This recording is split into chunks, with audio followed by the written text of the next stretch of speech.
Bantay sarado na ng mga pulis at militar ang lahat ng entry at exit points sa Iligan City dahil sa inaasahang pagdagsa ng mga residente na nagsilikas sa Marawi City. 45 minuto hanggang 1 oras na biyahe lamang ang layo itong syudad ng Iligan mula sa Marawi City kung saan may nagaganap na bakbakan ang militar at mga miyembro ng Mauti at Abu Sayyaf Group. So lahat na passes, may mga passes yan eh, may mga leaves na approved prior sa insidente.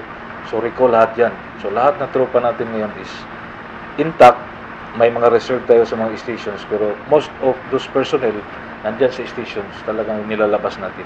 Kahapon ng umaga ay may 4 na residenteng sugatan na mula sa Marawi City ang dinala sa Iligan City Hospital, ngunit kaagad rin namang dinischarge ang mga ito dahil sa minor injuries lamang ang kanilang tinamo. Samantala sa aming panayam kay Police Senior Superintendent Leoneroy Ga, City Director ng Iligan City Police, hindi pa rin ito kinukumpirma kung may mga sibilyan na nasawi sa Marawi. Anya, nakatutok sila ngayon sa pagpapatupad ng mahigpit na seguridad sa lungsod upang huwag makapasok ang teroristang grupo. Samantala nakaalerto na rin simula kahapon ng umaga ang Disaster Response and Management Bureau Operations Center ng Department of Social Welfare and Development.